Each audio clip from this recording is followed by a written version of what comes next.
The bright lights of the concert hall were almost blinding, reflecting off the glossy surface of the grand piano sitting in the center of the stage. Below those lights, the hall was filled with rows of velvet seats and expensive suits, the air humming with quiet expectation and the smell of polished floors. This was the biggest night of the year for the young musicians in the city.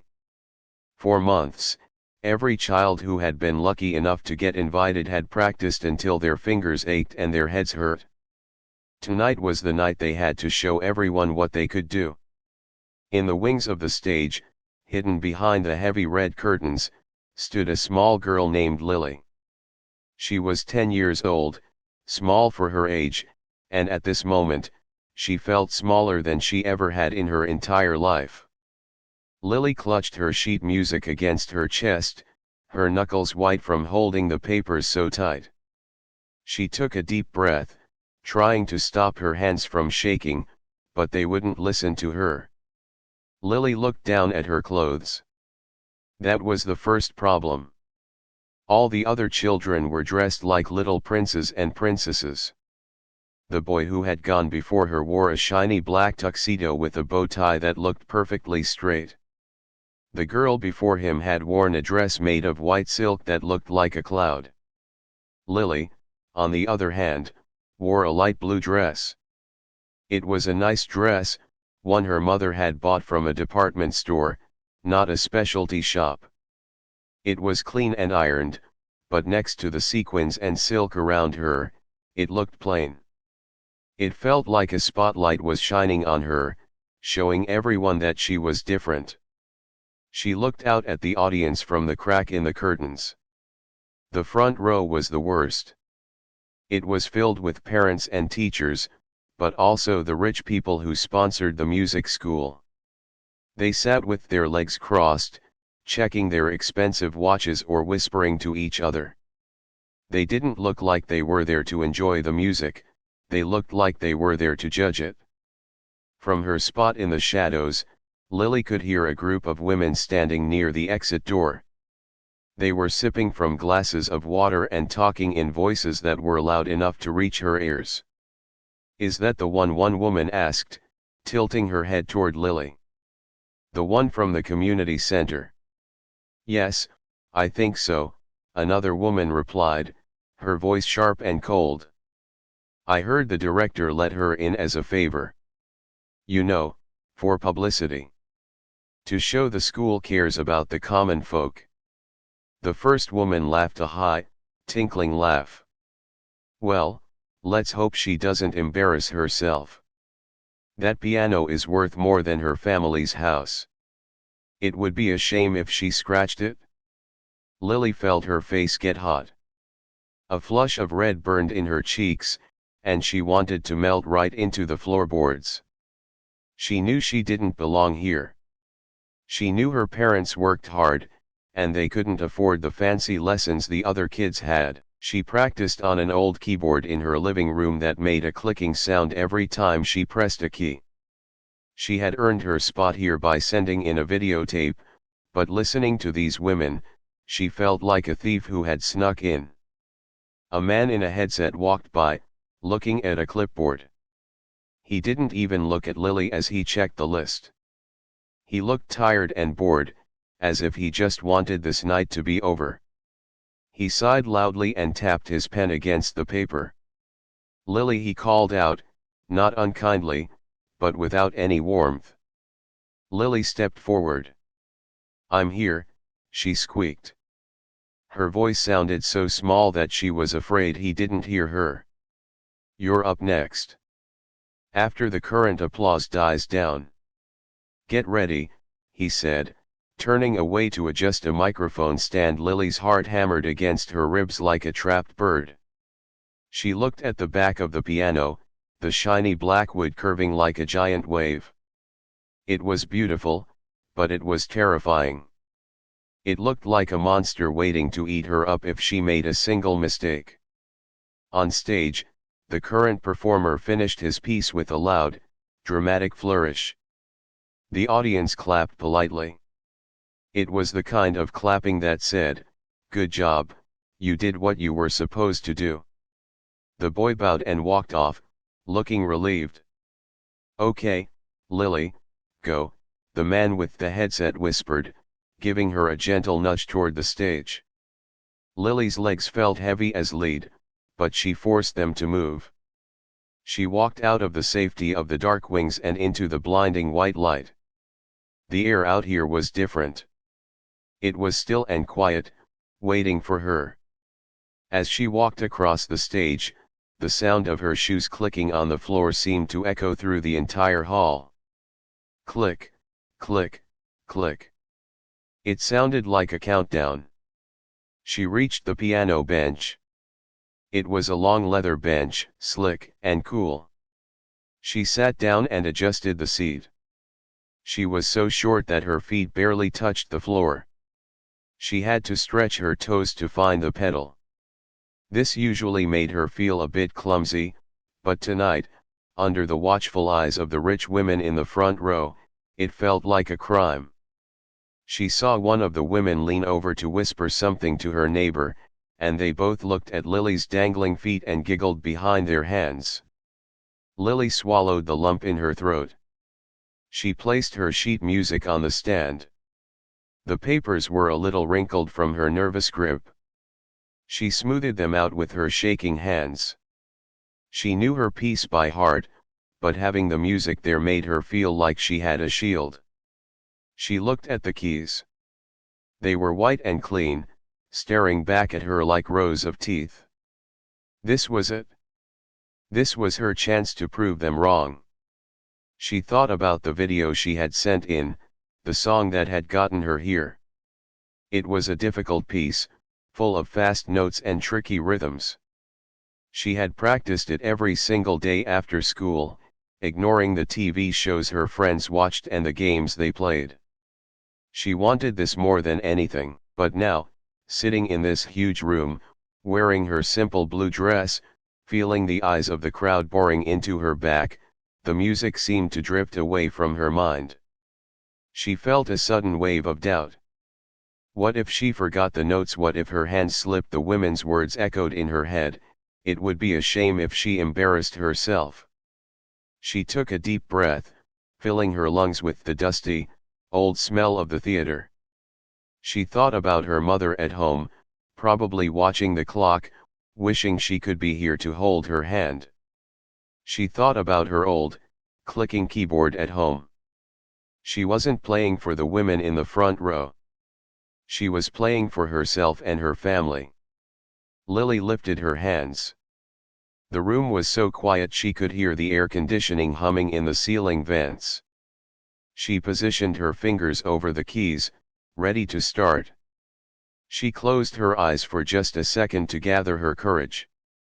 However, in that brief second of darkness before she played, she didn't know that the man in the shadows, the stagehand who looked bored, had done something terrible. He was angry at the world today. He was angry that he had to work late for a show full of rich kids, and he was annoyed that a charity case was taking up time on the schedule. While the lights were blinding the audience, and while Lily was walking to the bench, he had reached under the piano and messed with the pedal mechanism. He hadn't broken it completely, but he had loosened a screw and jammed a small piece of metal into the damper. It was a dirty trick, something that wouldn't be seen but would be heard. Lily opened her eyes. The doubt was still there, gnawing at her stomach. The audience was waiting. The silence stretched out, heavy and uncomfortable. She knew she couldn't just sit there anymore. She had to play. She had to show them that the girl in the blue dress deserved to be on that stage just as much as the boy in the tuxedo. She pressed down the first key. It was supposed to be the start of something beautiful, the start of her triumph. But as the sound rang out, it wasn't the clear, bell-like tone she expected. It was a muffled, sick thud. The note stuck, and a harsh vibration rattled through the wood. Lily froze. The sound hung in the air, ugly and wrong. A ripple of whispers went through the crowd, like a wind moving through a wheat field. She tried again, pressing a few more keys, but the sound was a jumbled mess of noise. The piano was broken. She didn't know how, or why, but her instrument had turned against her. She looked up, terrified, and saw the smirks on the faces in the front row. They thought it was her. They thought she couldn't play. She was trapped on the stage, with nowhere to run. The sound that came out of the piano wasn't music. It was a noise, like a heavy box dropped on a wooden floor. The string inside the instrument didn't ring out clear and bright the way it was supposed to. Instead, it gave a sick, dull thud that seemed to hang in the air like a bad smell. Lily pulled her hands back as if the keys had burned her. She stared at the black and white ivory, her eyes wide and confused. She knew she had pressed the right key. She knew exactly how much force to use to get a soft, gentle sound. But the piano had betrayed her. From her seat on the bench, the silence that followed was heavier than before. It wasn't a waiting silence anymore, it was an awkward, uncomfortable silence. Out of the corner of her eye, she saw people in the front row shifting in their seats. A man near the front frowned and adjusted his glasses, leaning forward to see if he could spot what was wrong. The women who had been whispering earlier were now looking at each other with raised eyebrows, their expressions confirming exactly what they had suspected. "Did she miss the note?" someone whispered loudly from the second row. The voice carried in the quiet hall. "I think that's just bad technique," another voice answered, sounding smug. Lily felt her face burn hotter than before. Her heart was beating so hard she could feel it thumping in her ears. A cold sweat broke out on her forehead. She took a shaky breath and tried to steady herself. Maybe it was just a fluke, she told herself. Maybe I just didn't press it hard enough. That happens sometimes. She decided to try again. She needed to start the piece properly. She placed her fingers on the keys for the opening chord of her song. She was going to play a Mozart sonata, a piece that was supposed to sound happy and light. She took a moment, counted the beat in her head 1, 2, 3, and pressed down.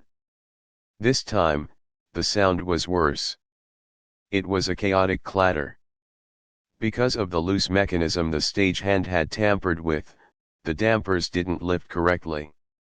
When Lily struck the keys, the hammers hit the strings, but other strings vibrated that shouldn't have.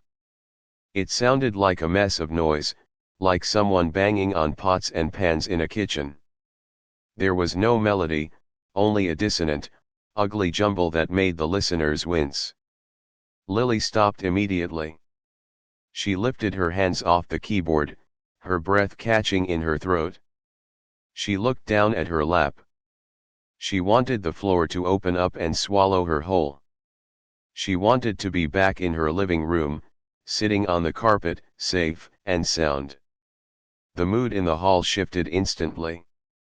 The polite patience evaporated. People weren't just waiting anymore, they were getting annoyed. This was a prestigious concert, and they had paid good money to hear talented children, not to watch a little girl struggle with a broken instrument or what they assumed was a lack of talent. "Is this a joke?" a man's voice boomed from the back. "Get her off the stage." Someone else muttered, though not quietly enough. The whispers turned into a low murmur that washed over the stage like a wave. It was the sound of disapproval. Lily felt tears stinging the corners of her eyes. She blinked rapidly, trying to force them back, refusing to cry in front of all these people. She knew that if she cried, it would be over. She would be exactly what they thought she was, a little girl who didn't belong. She didn't know that the piano had been sabotaged. She was only 10 years old. In her mind, the only explanation for this terrible noise was that she was doing something wrong. She thought her hands were too stiff, or maybe she was nervous and hitting the keys wrong. She thought she was failing. In the wings, standing in the shadows where the audience couldn't see, the stagehand watched. He was a tall man with a tired face, wearing a black shirt. He leaned against the wall, his arms crossed over his chest. He saw Lily freeze. He saw the panic in her small frame. And to his own surprise, he didn't feel satisfaction. He thought he would enjoy watching the rich people suffer through a bad performance, but seeing the little girl sit there, looking so small and defeated, didn't feel like a victory. It just felt cruel. But he didn't step out to fix it. He stayed where he was, a dark figure in the background, too proud to admit he had made a mistake. Lily looked out at the crowd again. The bright lights made it hard to see their faces clearly, but she could feel their hostility. It was a physical force pushing against her. The judge in the middle, a stern older woman with silver hair, was writing something on a clipboard. She wasn't even looking at the stage anymore. She had already written Lily off. Can she even play? A woman's voice drifted up from the front row. It was one of the women from before. I told you they should stick to the recitals at the community center. This is too advanced for her. The laughter that followed was like a knife to Lily's chest. It wasn't a loud, belly laugh. It was a tittering, snob laugh that hurt more than shouting ever could. They were laughing at her dress. They were laughing at her shoes. They were laughing at her failure. Lily gripped the edge of the piano bench until her knuckles turned white.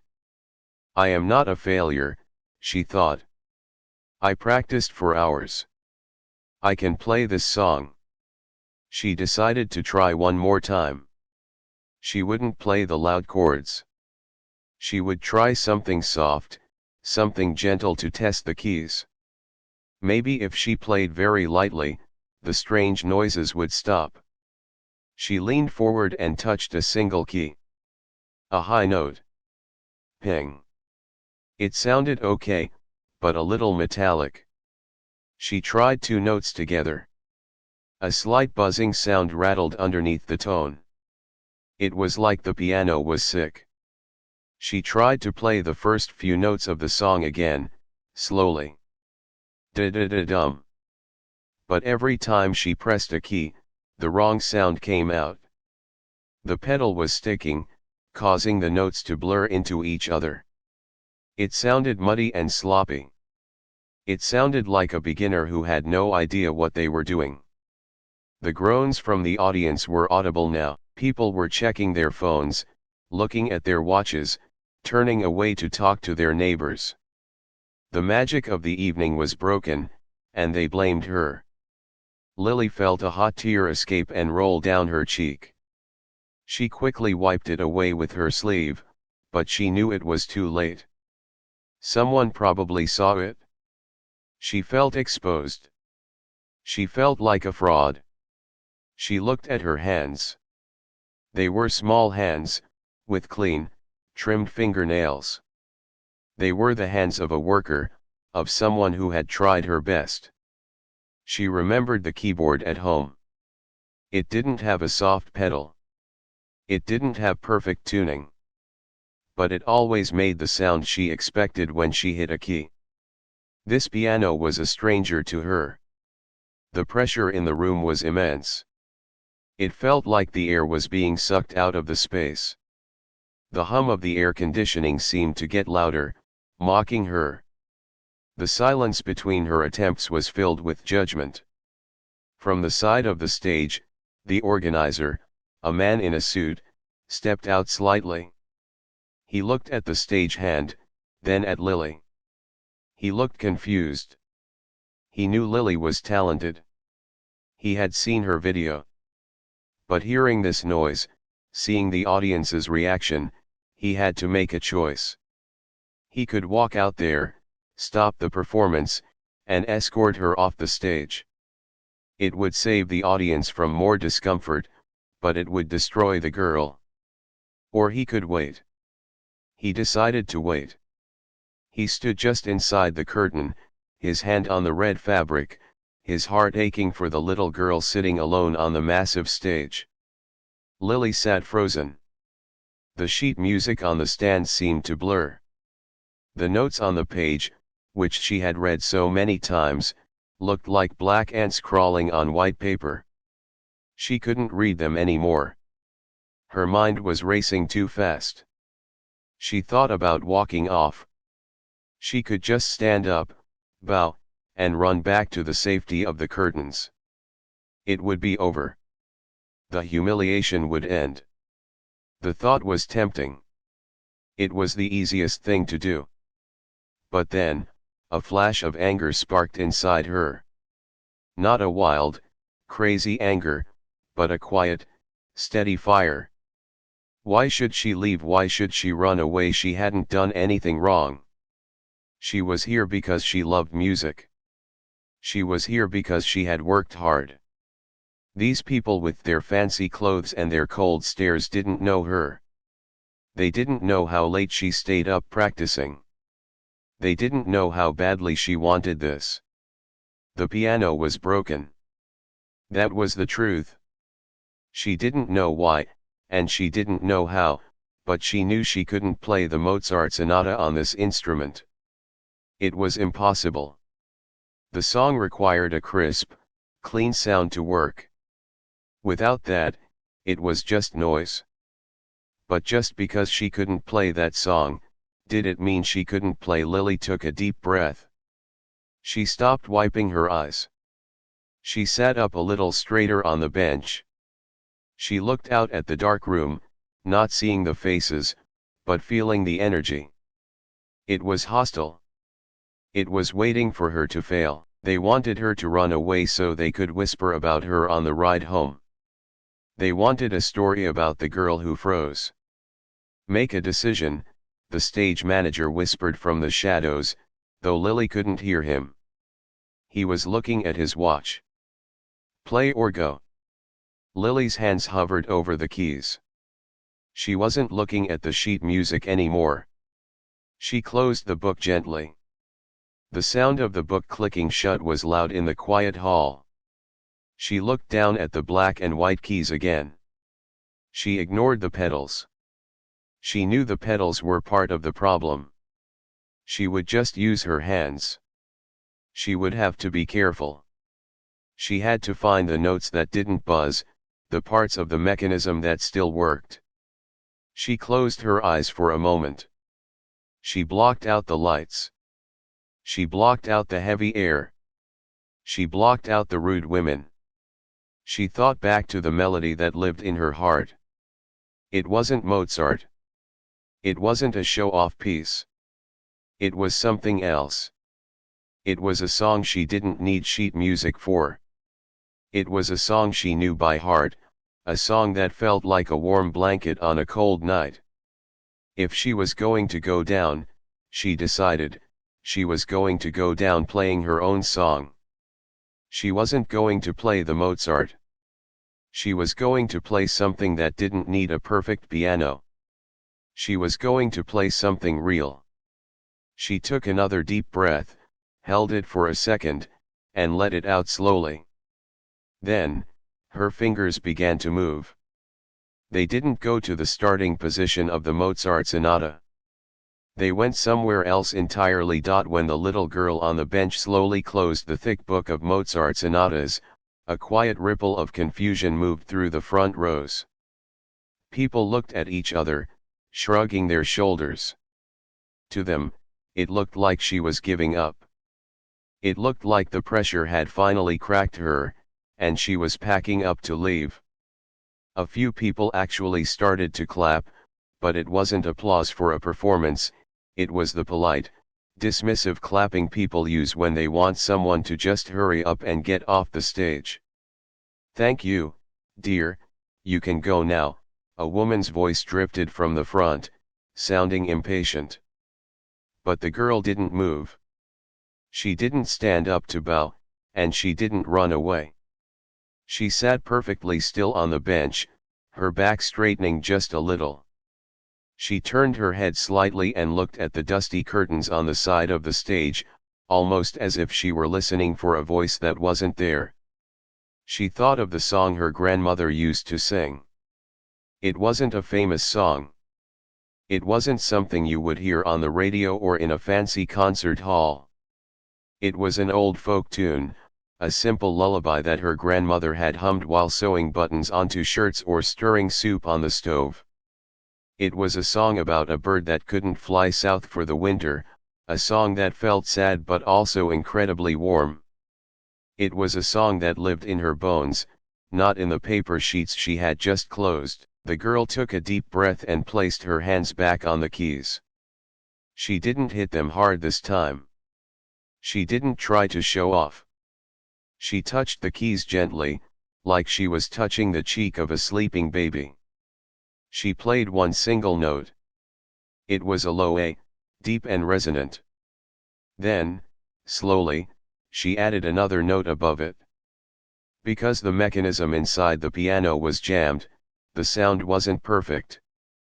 There was still a slight buzz, a metallic vibration that hummed underneath the tone. But the girl didn't flinch. She didn't try to stop it. Instead, she leaned into it. She held the note down, letting the buzz fill the air, and used that vibration to add a rough texture to the melody. It sounded like the creaking of an old floorboard, or the wind whistling through a crack in a window. The audience went quiet. The murmuring stopped. The restless shifting of feet ceased. They were confused. This wasn't the Mozart they expected. This wasn't the classical performance written on the program. It was something else. She began to play the melody of the lullaby. It was slow. It crawled along at a snail's pace. The melody weaved in and out, sometimes beautiful, sometimes heartbreaking. Because she couldn't use the pedals to make the notes flow smoothly together, she had to connect them with her fingers alone. This meant there were tiny gaps of silence between the notes. In a normal performance, this would be a mistake. But tonight, in this big hall, those gaps of silence made the music feel urgent. It felt like she was having a conversation with the audience, pausing to let them understand what she was feeling. She played a phrase that climbed up the scale, getting higher and higher, searching for something. The strings of the piano vibrated against the broken wood, creating a ghostly echo. It sounded as if there were two instruments playing the piano, and a shadow of the piano. In the back of the hall, a young man stopped looking at his phone. He had been texting a friend, bored by the long wait and the technical difficulties. But the sound of this simple, sad melody caught his ear. It sounded familiar, though he didn't know why. He slid his phone into his pocket and looked up at the stage. The girl's eyes were closed now. She wasn't reading music. She wasn't looking at the judges. She was inside her own head. She was remembering the smell of her grandmother's house, the way the sunlight used to hit the dusty rug, and the feeling of safety she used to have. She poured all those memories into her fingers. As she played, the song began to change. It wasn't just sad anymore. It started to get stronger. She began to play the left hand a little louder, adding a steady beat. It was like a heartbeat. Thump thump, thump thump. The rhythm was steady and sure. She was improvising now. She didn't know exactly what note was coming next, she just let her hands find the way. If a key buzzed, she used that buzz as part of the rhythm. If a note died out too quickly because of the broken damper, she left that silence there, making the music feel empty and lonely, just like she felt at this moment. The song was telling a story without words. It was the story of a little girl who felt like she didn't belong, who was laughed at for her dress and doubted for her background. But it was also a story about dignity. It was about standing your ground even when the ground is shaking. The stage manager stood in the wings, his mouth slightly open. He had seen hundreds of kids play. He had seen prodigies who could play faster than the eye could see. But he had never seen anything like this. This girl wasn't showing off her technique. She was bleeding emotion. She was taking a broken situation and making something beautiful out of it. He felt a tightness in his chest, a lump forming in his throat. He crossed his arms, not defensively anymore, but hugging himself, completely captivated. The people in the expensive seats were transfixed. The woman who had made the mean comment earlier was no longer smiling. She was staring at the stage, her hand resting lightly on her necklace. The music was stripping away the fancy clothes, the money, and the social status. For a few minutes, none of that mattered. There was just a human being on a stage, pouring her heart out. The girl played a section that was complicated and fast, but she played it softly. It sounded like rain falling on a roof, gentle but persistent. Her hands danced over the broken keys, finding the spots that worked and avoiding the spots that didn't. She was fighting the instrument, and she was winning. She was taming the monster. The ugly clunks from before were gone, replaced by a raw, honest sound. She didn't care about the competition anymore. She didn't care about the prize or the trophy. She realized that she didn't need to prove she was as good as the rich kids. She just needed to play her song. She needed to say what was in her heart. The melody began to slow down again. She brought it back down to the low notes, deep and dark. The music became a whisper. She was barely touching the keys now, coaxing the softest possible sound out of the battered instrument. The silence in the hall was absolute. No one coughed. No one whispered. Even the air conditioning seemed to hum in tune with the music. It was one of those rare moments where time seems to stop. Everyone in the room was connected to the girl on the bench. They weren't judging her anymore. They were feeling her pain and her strength. They were witnessing something real, something raw, something that AI couldn't write and money couldn't buy. She played the final phrase of the song. It was a simple line of notes that drifted upwards, like a bird finally taking flight. She resolved the tension, bringing the melody to a place of peace. It felt like a sigh of relief after holding your breath for too long. She didn't slam the final chord. She didn't try to be dramatic. She gently pressed 3 keys in the middle of the piano, a sweet, perfect chord. And then, she lifted her hands off the keyboard and placed them in her lap. The sound lingered in the air, vibrating against the walls, echoing in the high ceiling. The girl sat there, her chest rising and falling, looking at the keys with a calm expression on her face. She was done. She hadn't played the Mozart. She hadn't played what was expected. But she had played herself. And for the first time that night, she felt like she was enough. For a long moment, the hall remained wrapped in a heavy, stunned silence. It wasn't the polite, waiting silence from before, nor was it the hostile, whispering quiet that had filled the room while she struggled. This was different. The air in the large auditorium felt thick, almost like the atmosphere had changed completely. The last vibration of the piano string had faded into nothingness, but the sound seemed to hang in the minds of the audience, refusing to let go. The girl sat on the bench with her hands resting quietly in her lap. She kept her head down, looking at her worn shoes that dangled just above the floor.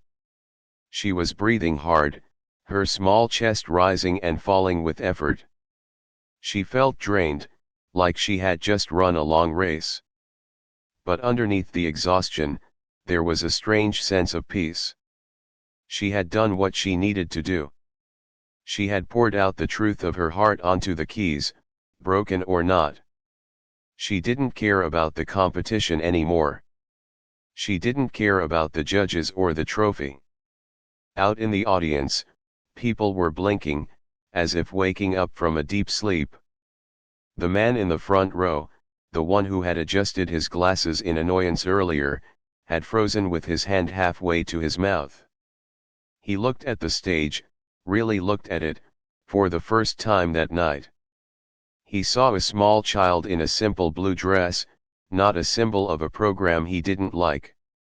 He wiped his eye with the back of his hand, a gesture so uncharacteristic for him that the woman next to him glanced over in surprise. The wealthy women who had been so quick to whisper and giggle were now deadly silent. They sat perfectly still in their expensive seats. One of them, the one who had made the comment about the girl's dress, was staring intently at the child. She had a daughter of her own, a girl who played with perfect technique but never with any feeling. Watching this little girl play with such raw emotion had unexpectedly pierced through the woman's defenses. It made her think of things she hadn't thought about in years, memories of her own childhood, of struggles she had faced, of times when she felt small and unheard. The arrogance had melted away, replaced by a look of solemn respect. She realized she had judged a book by its cover, and the story inside had humbled her. High up in the balcony, a teenager who had come reluctantly with his parents put away his phone. He had been planning to play games all night, ignoring the boring music, but the simple, haunting melody had reached him through his headphones. He didn't know anything about music theory or piano mechanics, but he knew what pain sounded like, and he knew what bravery sounded like. He watched the girl on the stage with a newfound admiration. She hadn't run away. She hadn't cried. She had stood her ground and spoken without words. Even the other children waiting in the wings were affected. They peeked through the heavy curtains, their competition forgotten. They saw how hard she was gripping her skirt, how her shoulders were slumped with exhaustion. They didn't see a rival anymore, they saw a peer who had just done something incredibly brave. One girl, who was next to perform, felt her own nervousness fade away. If that little girl could play her heart out on a broken piano, then surely she could play her piece on a working one. The most surprising change was happening near the back of the stage, where the stagehand stood in the shadows. The tall man who had sabotaged the instrument now stood with his arms hanging loosely by his sides. His smirk was long gone, replaced by a look of absolute shock. He looked at his own hands, then back at the piano. He had expected the girl to fail. He wanted her to fail to prove a point about the unfairness of the world. But watching her take the mess he had created and turn it into something so beautiful made him feel a sudden, sharp pang of guilt in his chest. He hadn't broken her spirit, he had only made her shine brighter. He felt small in that moment, a petty man in the presence of something genuine. In the center of the hall, the head judge, a stern woman with silver hair who had seen thousands of performances in her career, sat motionless. Her pen was still resting on the clipboard, but she wasn't writing anything. She hadn't written a single note since the girl started playing the lullaby. There was a tear threatening to spill from her eye, surprising her. She knew technically that the piano was malfunctioning. She knew the pedaling was wrong and the tone was muddy. But she also knew that none of that mattered. Music wasn't just about hitting the right notes at the right time, it was about connecting with the human soul. This little girl had connected with everyone in the room. The judge tapped her pen gently against the board, a small sign of respect, and nodded slowly to herself. The silence stretched on, seconds ticking by like minutes. It became a vacuum waiting to be filled. The girl on the bench didn't move. She was afraid to look up. She thought the silence meant they hated it. She thought they were just waiting for her to leave so they could laugh. She squeezed her eyes shut, bracing herself for the sound of booing or polite clapping that would send her away. Then, a sound broke the quiet. It came from the fifth row, the man who had wiped his eyes. He slowly stood up. The chair made a soft scraping sound against the floor as he pushed it back. He didn't say anything, he just looked at the small figure on the stage and put his hands together. He started to clap. It wasn't a fast clap. It wasn't the loud, rhythmic clapping people do to urge someone to bow. It was a slow, steady clap. 1, 2, 3. Each clap sounded like a heartbeat. Another person stood up. It was the teenager from the balcony. He stood at the railing and began to clap too. Then the woman in the front row, the one who had whispered about the girl's dress, slowly stood up. She smoothed her expensive silk skirt and looked directly at the girl, applauding with genuine warmth. It started as a ripple, but then it grew. It started as a chain reaction. Like a wave washing across the stadium, people began to rise from their seats. First one row, then the next, and the next. The sound of their hands coming together began to swell, filling the hall with a roar that was nothing like the polite applause from earlier. This was loud, thunderous, and overwhelming. The girl flinched slightly at the first sound, thinking it was something bad. But then she realized what it was. She opened her eyes and lifted her head. She saw the sea of people standing up. She saw the man in the front row still clapping, looking at her with a kind smile. She saw the tears in the eyes of some of the audience members. She wasn't just seeing a crowd of strangers anymore. She was seeing a room full of people who had been touched by her music. They weren't clapping because she played the Mozart sonata perfectly. They weren't clapping because she was a prodigy or a superstar. They were clapping because she was real. They were clapping for her courage.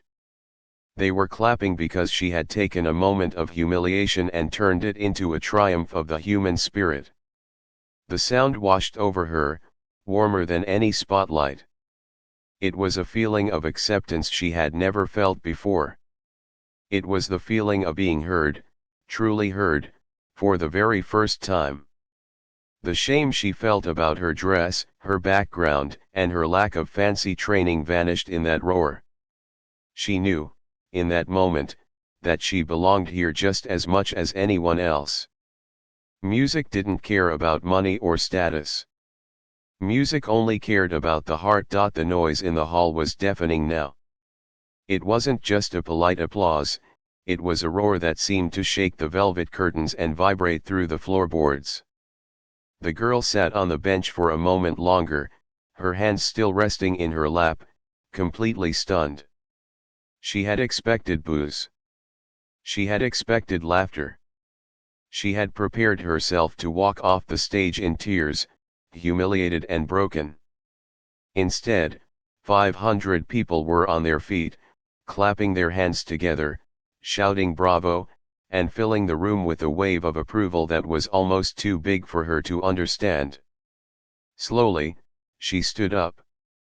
Her legs felt a little wobbly, like she was walking on a boat that was rocking on the water. She smoothed down the front of her simple blue dress, a habit she had when she was nervous, and looked out at the crowd. The bright lights made it hard to see individual faces clearly, but she could see the shapes of their bodies. They were standing. They weren't sitting back in their seats looking at their watches or whispering to each other. They were facing her, giving her their full attention. A tear escaped her eye and rolled down her cheek, but this time, she didn't wipe it away quickly. She let it fall. She felt a lump in her throat, but it wasn't the hard lump of sadness she had felt earlier. It was a different kind of tightness, the kind you feel when you are so full of happiness and relief that you don't know what to do with it all. She bowed. It wasn't a fancy, practiced bow like the other kids had done. She just bent forward at the waist, keeping her back straight, and held it there for a second. When she straightened up, the clapping just got louder. Someone threw a flower onto the stage. It landed near the piano pedals, a bright red spot against the black wood. Then another flower landed. And another. The girl looked toward the front row. The woman who had made the mean comments about her dress was clapping enthusiastically. She wasn't looking at the people around her, she was looking right at the girl on stage. She had a genuine smile on her face, a smile that seemed to apologize without using words. The girl nodded her head slightly toward her. She didn't hold a grudge. In that moment of music, all the walls between them had come down. They were just two people sharing a human experience. The head judge, the stern woman with the silver hair, stood up as well. This was the biggest surprise of all. In all the years she had been judging, she rarely stood for the junior performers. But tonight, she was clapping with a steady rhythm. She even raised her hand in a small wave of respect. The girl saw this and felt a spark of pride ignite in her chest. She had done it. She had impressed the unimpressible.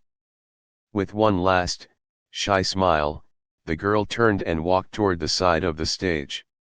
Every step she took away from the piano seemed to wake her up from the trance she had been in. As she passed into the wings, leaving the hot lights behind, the cool air of the backstage area hit her face. The roar of the crowd followed her for a moment, and then she heard the stage manager pull the curtains shut to block out the view. As soon as she was out of sight, the adrenaline that had been keeping her upright started to fade. Her shoulders slumped forward, and she let out a long, shaky breath. She leaned against the heavy dark wall, closing her eyes for a second. A man in a black shirt stepped out of the shadows. It was the stagehand. He looked different now. He didn't look bored or annoyed. He looked pale, and he wouldn't meet her eyes. He held a clipboard in his hand, but he was gripping it so hard his knuckles were turning white. You were great," he mumbled. He looked down at his shoes. "I'm sorry about the piano.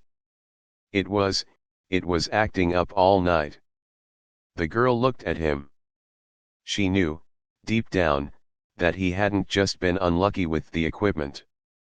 She had seen the smirk earlier. She had felt his bad energy. But looking at him now, standing there awkwardly, trying to apologize in his own way, she didn't feel angry.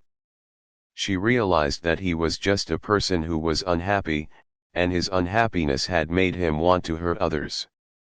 Her music had changed something in him, too, or at least made him feel small enough to stop his cruelty.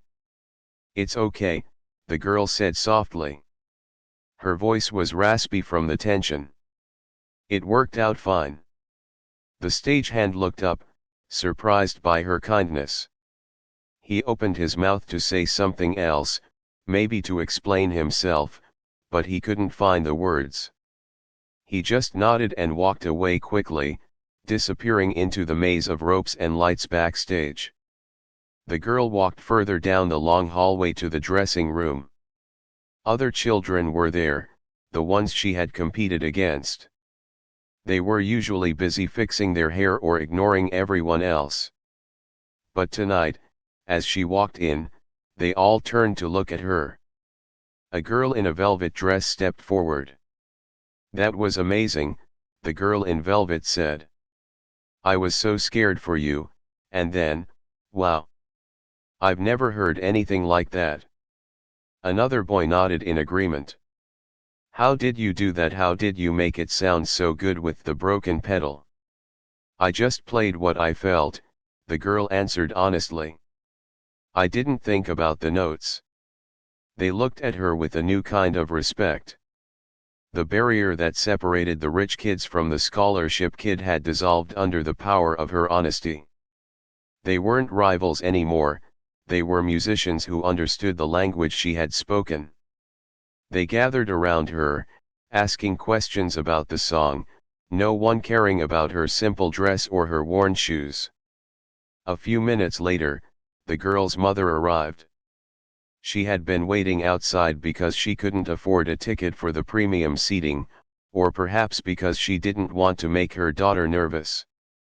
She rushed into the dressing room, her eyes wide with worry. She had heard the commotion from the hallway, heard the standing ovation, but she hadn't seen it. She needed to see her daughter. "Are you okay?" her mother asked, grabbing her shoulders and looking her over. "I heard, was it bad? Did they laugh?" The girl looked into her mother's anxious face and smiled the biggest, brightest smile she had ever smiled. "No, Mom," she said. "They didn't laugh. They stood up. They clapped for a long time." Her mother pulled her into a tight hug, squeezing her so hard the girl could barely breathe. It was the best hug in the world. It smelled like home, like safety, like unconditional love. "I knew you could do it," her mother whispered. "I always knew." Later that evening, when the concert was over and the hall was empty, the janitors came in to clean. They picked up the programs and the fallen flowers from the stage. The piano sat alone in the center of the spotlight, which had been left on by mistake. It looked like a sleeping beast. If you looked closely, you could see the small piece of metal jammed into the pedal mechanism that had caused all the trouble. But the piano didn't look broken anymore. It looked like it had been part of a miracle. The girl walked out of the building with her mother. The night air was cool and crisp, filled with the sounds of the city cars driving by, distant sirens, people talking on the street. It was a normal night, but everything felt different to her. The street lights seemed brighter, the colors more vivid. She held her mother's hand as they walked toward the bus stop. They didn't have a car, and the ride home would be long, but the girl didn't mind. She had a trophy that no one could take away from her. It wasn't made of gold or plastic. It was the memory of the silence in the room, the feeling of the music flowing through her, and the sound of the applause that had come from the hearts of strangers. She knew that tomorrow, things would go back to normal. She would go to school, and people might still look down on her because of her clothes or where she lived. She knew the world hadn't magically fixed itself. There would still be people who judged others without knowing them. But she had changed. She looked up at the stars twinkling in the dark sky and took a deep breath. She knew now that she didn't need a perfect piano to make beautiful music. She didn't need expensive clothes to be valuable. She had everything she needed inside her. She had a voice, and she had learned how to use it, even when the world tried to silence her. As the bus pulled up to the curb, its doors opening with a hiss, the girl stepped forward with a confident stride. She wasn't just the little girl from the community center anymore. She was a musician. She was a storyteller.